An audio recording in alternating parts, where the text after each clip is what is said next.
이란은 쓸 수 있는 카드가 아주 명확해요. 두 가지만 공격하면 됩니다.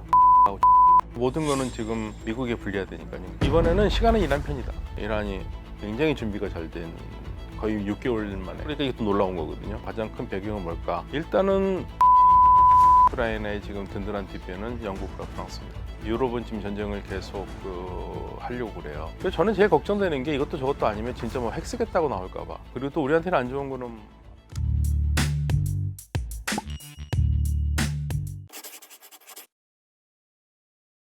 네, 중동 사태가 그야말로 알쏭달쏭한 국면으로 접어들고 있습니다. 박현도 교수님을 모셔야지만 이해할 수 있을 것 같은 그런 상황들이 매일 펼쳐지고 있는데요. 일단 교수님, 우크라이나가 이란 상선을 공격했습니다. 도대체 전쟁이 어디를 향해 가고 있는 거냐? 그게 러시아하고 이란의 정상적인 교역이었거든요. 네. 뭐 좋은 건 아니에요. 근데 뭐 이거 일시적인 사건일 수도 있고요. 어차피 이 두 전쟁은 같이 가고 있는 상황이었기 때문에 시간이 좀 필요합니다. 마치 뭐 미국을 좀 도와주는 형태가 되잖아요. 그러니까 미국의 관심을 좀 끌고 싶은 것도 있고요. 미국은 사실 우크라이나 전쟁에 그렇게 깊게 들어가고 싶은 마음이 별로 없거든요.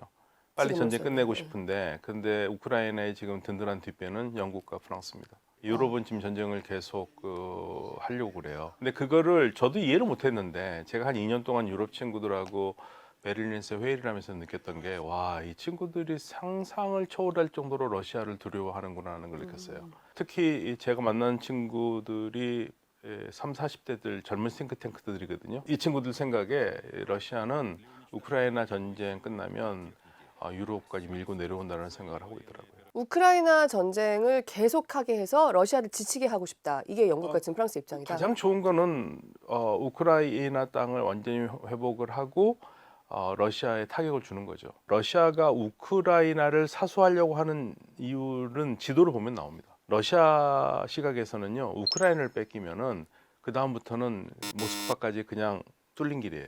그렇기 때문에 제2차 세계대전이 끝난 다음에 러시아가 장벽을 두 개 치잖아요. 첫 번째가 동유럽입니다. 동유럽을 공산권을 만들어가지고 서유럽이 들어오는 걸 막고, 그게 무너지면은 최종 방어선이 우크라이나 카르파티아 산맥이에요. 그래서 카르파티아 산맥 넘어서까지 우크라이나의 국경을 만들어줬던 게 소련이거든요. 네. 우크라이나가 넘어간다는 얘기는 유럽의 힘이 러시아까지 직진한다는 거기 때문에 러시아는 계속 그거를 보장받기 위해서 미국과 나토의 동진에 대한 이야기를 했고, 미국이 나토 동진하지 않겠다는 약속까지 받았는데 미국이 깬 거죠. 그래서 저는 제일 걱정되는 게 이것도 저것도 아니면 진짜 뭐 핵 쓰겠다고 나올까 봐.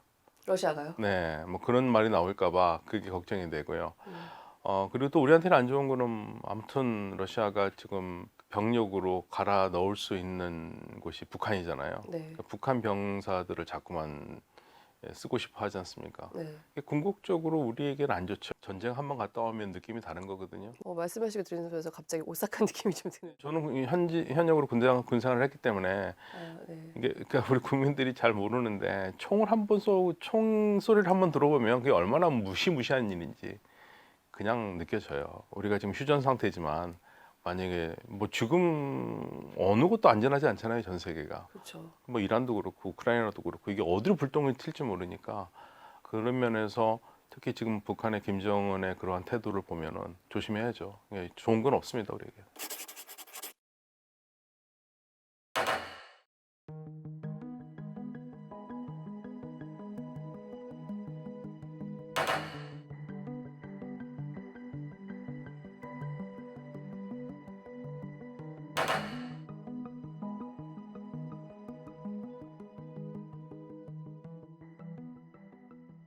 이란은 더 내놓을 게 없다고 보시는 건가요? 없습니다. 제가 봤을 때는 그냥 호르무즈 해협 통제권 인정하라는 얘기입니다. 그 통제권 어떻게 인정하느냐가 문제죠. 예, 그러니까 이란한테만 주는 게 아니라 여러 나라하고 공동으로 관리를 하는 걸로 가는 수밖에 없을 것 같아요. 이란은 지난번 MOU 이후로 이제는 더 양보하거나 내놓거나 미국이 하자는 대로 하는 것은 안 나올 거다. 이란이 얘기했습니다. MOU도 하고 싶어서 한 게 아니다. 최대한 외교 전략을 다 쓴 거다. 미국이 60일은 지키기 위한 60일이 아니라 미국이 휴식을 하면서 전쟁 무기를 다시 비축하는 시간으로 가질 것이라고 봤고, 또 공격할 거라고 이란은 계속 처음부터 생각했어요. 계속 속았기 때문에. 그래서 애초부터 미국이 공격할 거로 알았는데, 그럼 왜 핵협상을 했느냐? 이나마도 안 하면 외교적인 노력을 안 했다는 비판을 받을 거기 때문에 했다라는 거예요. 이건 아라시 장관이 한 얘기입니다. 이란은 지금 더 잃을 게 없는 상황이기 때문에 계속 갈 거예요. 이란은. 그럼 결국 이 상황이 해결되려면 이제 100% 미국에게 공이 넘어가 있는 거다. 이제는 이란이 더 양보하기는 어려운 상황이에요. 그러니까 확정이 되려면은요, 미국이 그냥 이란에만 전념해야 됩니다. 이란의 모든 것을 속된 말로 몰빵을 할 경우에 네. 다른 곳에서 위기가 터질 경우에 미국이 움직일 수가 없잖아요. 지금 그래서 이란에 지금 완전히 전념을 할 수 없는 상황이지 않습니까? 그래서 이번에 뭐 곡괭이산 때린다고 그러더니 그리고 엄청난 공습을 한다고 그러면서도 이번에 그냥 일단은 멈춘 게 14일째는 13일까지는 굉장히 때렸는데 14일째는 지금 이란을 때리진 않았잖아요. 그 곡괭이선이 이제 이란의 핵시설이 있는 핵시설, 곳이잖아요. 네, 그렇죠. 네, 정말 이번에는 거기를 타격을 하겠다라고 했었었는데 네, 일단은 지금 멈춘 상태. 멈춘 상태. 왜냐하면 거기를 때릴 경우에 확전이 되면은 이게 확전이 불가피할 가능성이 있거든요. 왜냐 이란은 확전할 거니까. 거기를 때리면. 네, 이란 확전합니다. 이란은 쓸 수 있는 카드가 아주 명확해요. 두 가지만 공격하면 됩니다. 유가하고 주가. 미국이 이란을 되게 무력화할 수 있는 여러 가지 시나리오들이 얘기가 됐잖아요. 실질적으로 식수 시설을 공격을 할 수 있다. 그런데요, 식수 시설도 이란이 담수에 의존하는 능력 그 비율이 얼마큼 되는 줄 아세요? 3%입니다. 3% 때려가지고 이란 국민들이 물을 못 구할까요? 이란은 자연환경이 좋거든요. 그 산에서 물도 많고 수온들이 있어요. 그렇기 때문에 담수 시설을 때린다고 그래가지고 이란이 무너지지는 않습니다. 근데 오히려 담수 시설을 때리면 어떤 얘기 생기냐면 이란은 보복할 거거든요. 비례적 보복. 그럼 어디다 하겠습니까? 주변 국가들이 담수 시설을 때립니다. 주변 국가들은요, 담수 의존율이 70% 이상이에요. 이란이 굉장히 환경이 좋군요. 네. 그렇기 때문에 담수 시설 때리는 건 바보짓이에요. 그리고 발전소를 때린다? 네. 그럼 이란은 안 때립니까? 이란은 주변 국가들의 전기 시설 다 때리면은요, 전력이 안 들어가면 담수 시설 못 돌리는 거고요. 굳이 유전 때릴 필요 없습니다. 그리고 유전을 때리는 거는 유가 올리는 데는 직방이죠. 네. 그러니까 이 모든 카드가 이란이 더 많다니까요. 그러니까 지금 미국이 이란의 뭐 교량을 부수겠다, 발전소를 부수겠다. 이란은 그러면 해봐라, 우리도 하겠다 하고 리스트를 작성한 거고. 또 더군다나 트럼프 대통령이 중동 사우디아라비아, 카타르, UAE에 트럼프 이름으로 된 골프 클럽이라든지 호텔들이 있거든요. 그것도 다 지금 타격 리스트에 올려놨잖아요. 네. 그러니까 잃을 게 미국이 더 많아요.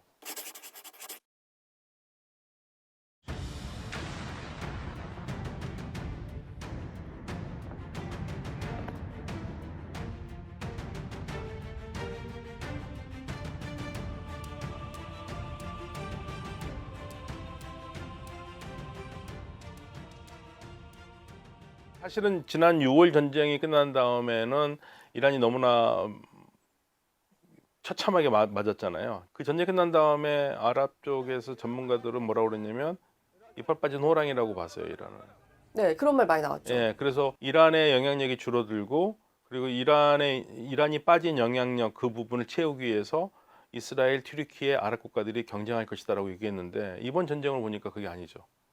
예, 이란이 굉장히 준비가 잘 된 거의 6개월 만에 그러니까 이게 또 놀라운 거거든요. 그러니까 6개월 만에 이렇게 할 수 있었던 가장 큰 배경은 뭘까? 일단은 러시아, 중국이 많이 도와줬던 것 같아요. 그거는 뭐 부인할 수 없는 사실. 특히 12일 전쟁 때는 이란이 미국의 GPS를 썼는데 네. 미국 GPS를 쓰면서 이란 말로는 해킹 위험도 있었고 그러다 보니까 이란이 쏜 미사일의 오차 범위가 500에서 1000m가 났었다 이거예요. 그래서 7월부터 미국의 GPS를 완전히 버리고 중국의 베이더 위성을 썼지 않습니까? 그리고 이번 주변 지역의 아랍 국가에 있는 미군의 기지를 공격을 하는데 뉴욕 타임즈라든지 언론에 보도에 따르면 오발탄이 하나도 없을 정도로 정확하게 다 꽂혔다. 그러니까 베이드 위성의 위력 그리고 좌표를 찍어준 러시아 의심하고 있잖아요. 그러니까 지금 이란은 작년 6월에 12일 전쟁에 이란과 굉장히 다른 이란이 됐고 주변 국가들도 이란의 미사일 능력을 확실히 봤기 때문에 네. 전부 다 이제 자국 방어에 대한 그 집념이 더 커지기 시작하는 거죠. 그럼 중국이 조금 미국하고 모종의 어떤 합의나 이런 걸 해서 약간 이란에 대한 이런 도움이 좀 끊어진다. 아니요. 안 그런 그럴 일은 겁니다. 절대 없다. 네. 트럼프 대통령이 계속 그랬잖아요. 시진핑이 나하고 만나서 이란 안 도와주기로 했다 그러는데 중국에서는 우린 그런 말 없는 적 없다고 그랬지 않습니까? 예. 중국은 이란을 계속 도울 겁니다. 그게 군사적이든 다른 경제적이든 러시아도 마찬가지고요. 그러니까 1990년대에 카터 대통령의 전 안보보좌관이었던 브레진스키가 뭐라 그러냐면요. 앞으로 미국의 가장 위협적인 나라는 중국, 러시아, 이란이라고 그랬거든요. 네. 세 나라는 이념적으로는 다르지만 한 가지로 뭉쳐있다. 미국 패권. 미국 패권에 도전하는 걸로 뭉쳐있기 때문에 가장 위험하다고. 지금 그 상황이 그냥 그대로 드러나는 거죠.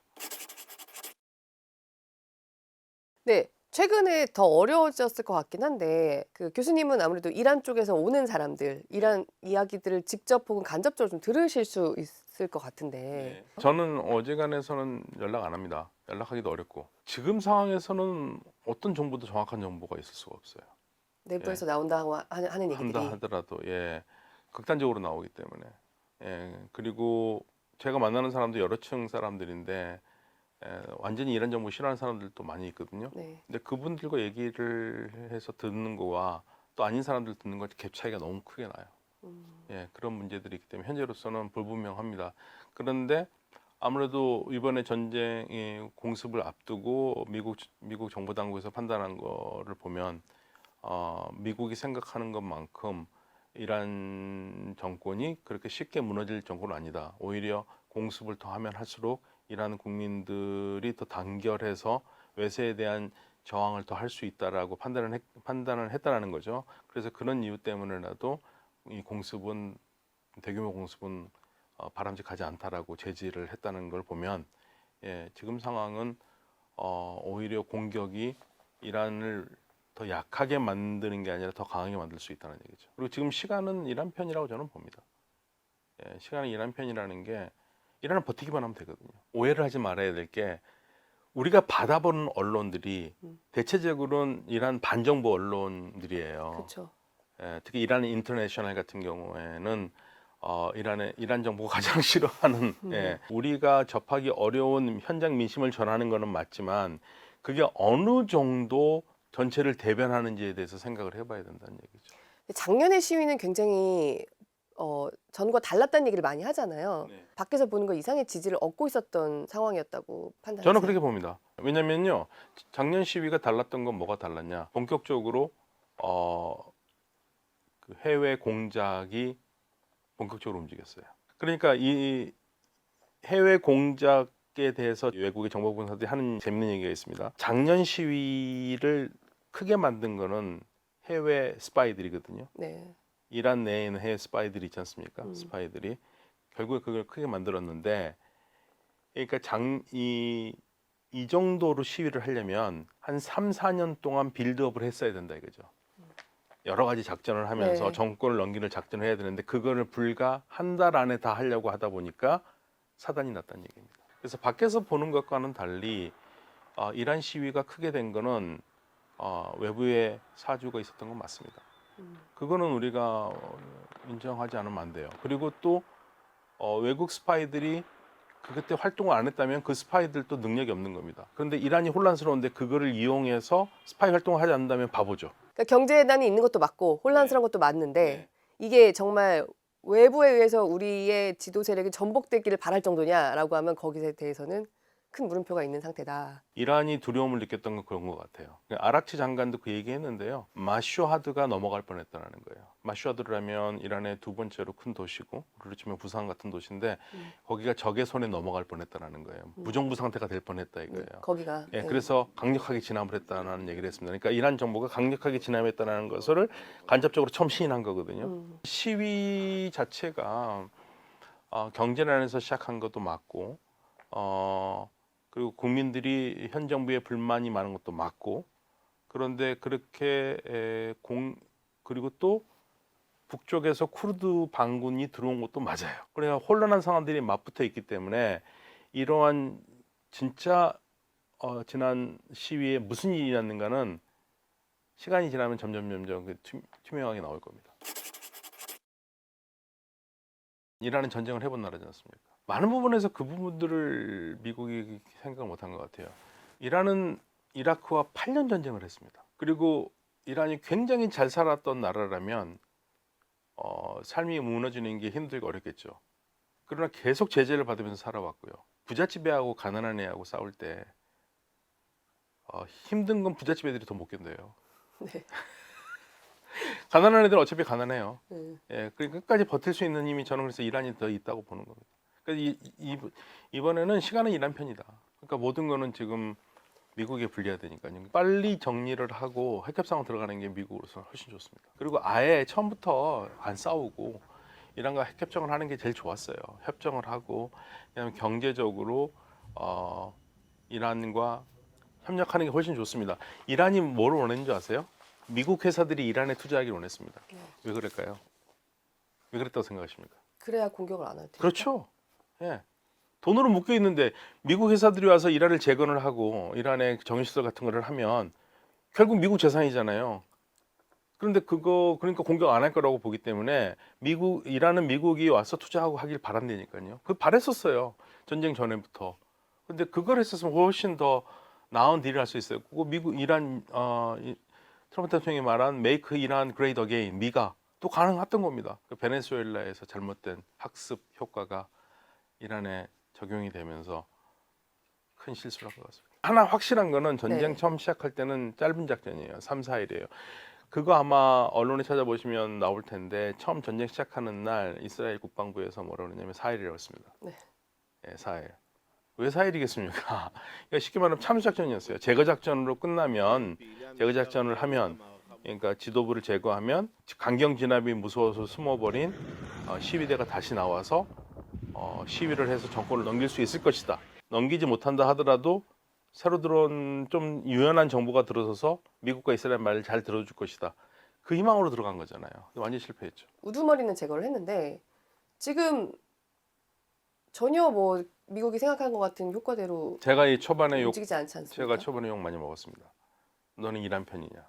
아 왜요? 그런데요. 네. 이란이라는 나라는 제가 다르다고 몇 번을 얘기했어요. 네. 이란은 다른 아랍 국가들하고 달라요. 어떤 생각들을 하냐면 이란도 지도자를 제거하면 사담 후세인의 이라크처럼 카다피의 리비아처럼 무너질 거라고 생각을 한 거죠. 그 두 나라의 1인 독재 체제와 이란의 정치 체제는 달라요. 많은 사람들이 하메네이를 독재자라고 그러지만 독재자라고 얘기를 많이 하죠. 그런데 하메네이를 정확하게 말하면 이란의 최고 지도자에 관련 법률이 있거든요. 헌법대로 하면 누구나 하메네이처럼 권력을 가지고 수가 있어요. 예. 그런데 이란에는 최고 지도자가 국방권과 정보 그리고 외교를 장악하고 있지만 그 외에 우리를 치면은 민주정의라는 체제가 또 따로 있거든요. 그 힘이 만만치 않아요. 그 힘이 없었다라면 시위 못합니다. 근데 이란은 시위를 엄청나게 많이 하는 나라거든요. 작년 말에 그 시위만이 아니에요. 수없이 시위 많았어요. 우리 알다시피 그 시위 규모는 차라리 히잡 시위가 더 컸어요. 그런데 자꾸만 이란이라는 나라와 주변에 있는 아랍 국가들하고 비교를 하니까 실수가 나고 엇박자가 나는 거죠. 여성 인력들도 훌륭하고. 그러니까 잠재력이 굉장히 뛰어난 나라거든요. 이란에서 결국 권력을 가진 건 IRGC인 건가요? IRGC죠. 그러니까 IRGC가 권력을 가질 수밖에 없는 게 일단 어느 나라든지 군사 권력이 있잖아요. 네. 근데 군사 권력도 지금 앞으로 전면에 튀어나가기가 어려워요. 그래서 지금 최고 지도자의 안위를 두고 얘기가 많잖아요. 네. 근데 다른 걸 다 떠나서 우리가 간과하지 말아야 될 것 중에 하나가 왜 최고 지도자가 필요하냐 이거예요. 그냥 IRGC가 나와서 하면 되잖아요. 네. 안 하지 않습니까? 보통 이런 정도 되면 IRGC가 쿠데타하고 정권을 장악하고 군사체제니까 이렇게 가겠다 이게 할 거잖아요. 근데 이란은 그러니까 안 하잖아요. 왜냐하면 아직까지 그 헌법체제에 있기 때문에 그래요. 그걸 누구라도 부시기가 어려워요. 이란이 그런 나라라니까요. 근데 자꾸만 이란을 허접 쓰레기 같은 나라로 생각을 하니까 한 놈만 없으면 이란 끝난다 이렇게 생각을 하니까 여기서부터 잘못된 거예요. 이란이 그렇게 만만한 나라가 아닙니다. 1979년부터 중동 지역에서 제한적이든 아니든 간에 국민들이 직접 투표를 30번 이상 한 나라는 이란밖에 없습니다. 튀르키예하고 이스라엘 빼고요. 트럼프 대통령은 베네수엘라처럼 쉽게까지는 아니어도 이란이 이렇게 오래 버틸 거라고는 생각을 못했다고 하는 게 거의 정설. 맞습니다. 그러니까 아락치 장관도 최근에 이란의 본수 인터뷰하고 한 1시간 넘게 인터뷰를 했거든요. 거기에서 그 얘기했습니다. 우리는 베네수엘라하고 다른데 베네수엘라하고 이란을 동일시한 것 같다고. 예. 근데 그건 다 누구나 다 똑같은 생각을 해요. 그러니까 베네수엘라에서의 말 같지도 않은 성공이 독이 됐어요. 베네수엘라는 그 전에 이미 안에서 내부 붕괴를 한 거잖아요. 근데 이란은 그게 안 된 거죠. 또 이란과 베네수엘라 같은 선상에서 본다는 게 참 말이 안 되는 거고. 그리고 제가 굉장히 인상적으로 봤던 에피소드가 트럼프 대통령이 베네수엘라 마두로 체포 작전을 성공하자마자 했던 첫마디가 1980년 이란 대사관 인질 사건에서 인질들을 구출하기 위해서 카터 대통령이 했던 작전이 독수리 발톱 작전이 있거든요. 그게 네. 처참하게 실패로 돌아갔잖아요. 그 얘기를 했습니다. 베네수엘라에서 그 이란처럼 실패할까 봐 걱정했다고 그 말을 했어요. 그러니까 트럼프 대통령 머릿속에는 이란이라는 게 계속 머리에 있었던 거고요. 네. 그런데 잘못 짚었죠. 베네수엘라하고 이란은 굉장히 다른 나라거든요.